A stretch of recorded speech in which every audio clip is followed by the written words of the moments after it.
The Lord be with you. A reading from the Holy Gospel according to Matthew.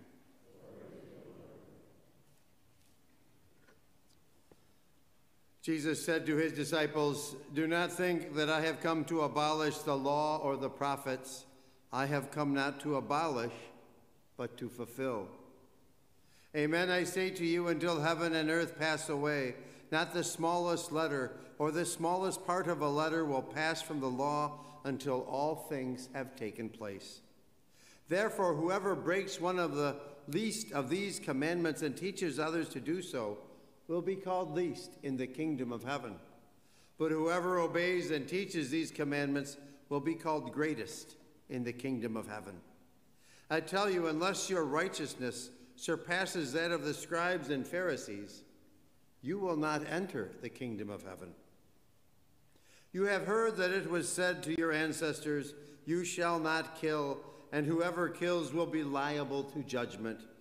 But I say to you, whoever is angry with brother will be liable to judgment, and whoever says to his brother, 'Raca,' will be answerable to the Sanhedrin, and whoever says, 'You fool,' will be liable to fiery Gehenna. Therefore, if you bring your gift to the altar, and there recall that your brother has anything against you, leave your gift at the altar. Go first and be reconciled with your brother, and then come and offer your gift. Settle with your opponent quickly while on the way to court.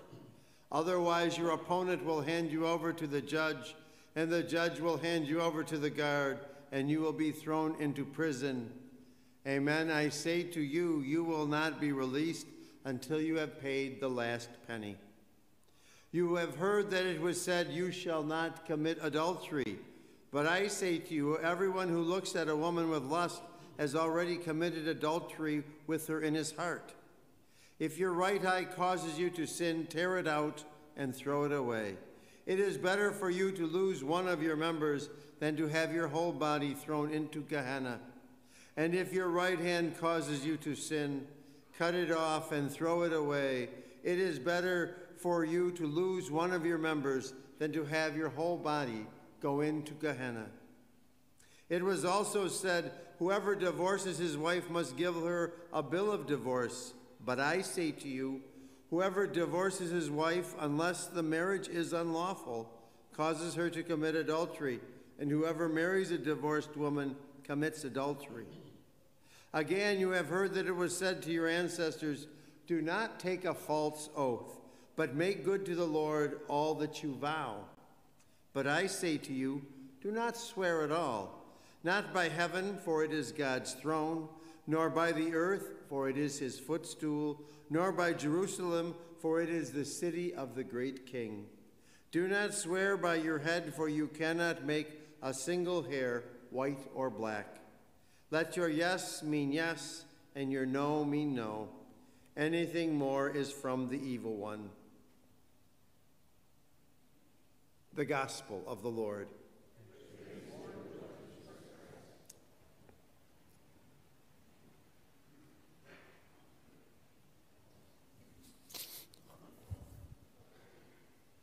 Four times we hear Jesus say, "You have heard that it was said, but I say to you."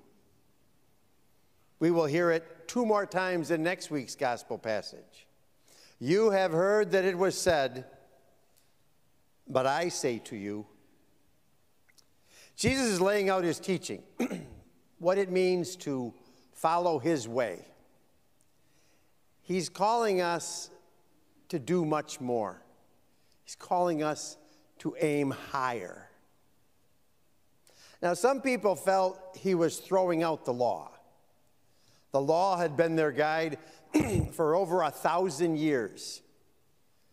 Jesus said, "I've come not to abolish the law, but to fulfill the law." And that was the conflict between Jesus and the Jewish religious leaders.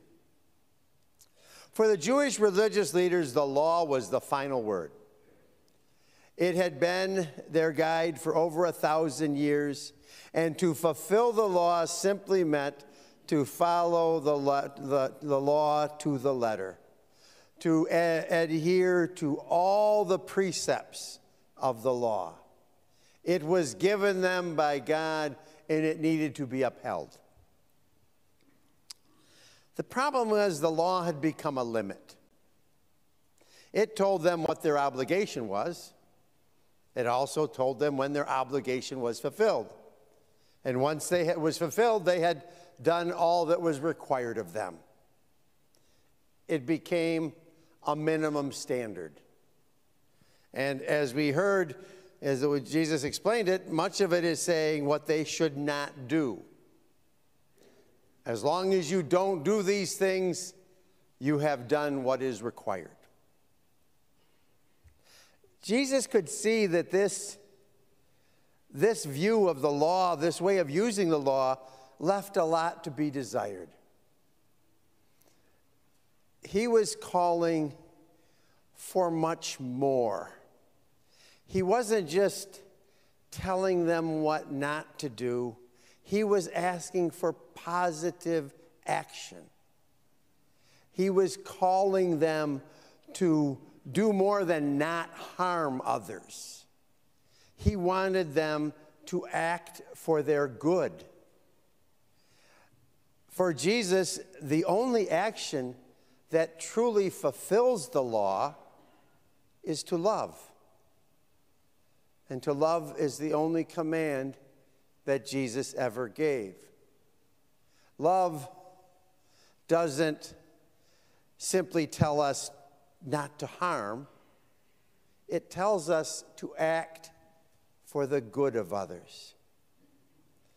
You see, for Jesus, the law was the beginning point. They saw the law as the ending point.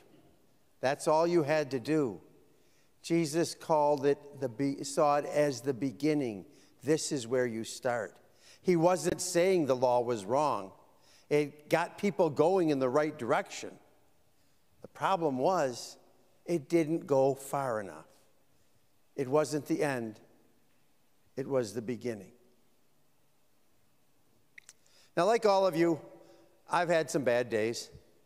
Really bad days. You know, the kind of days where at the end of the day, maybe the best thing you say is, well, at least I didn't kill anybody today. And believe me, there are some days where that's saying a lot. But that can't be the basis of our way of life. Jesus calls us to do much more, to strive to be like God. Jesus calls us to aim for the highest ideal, to be people who love.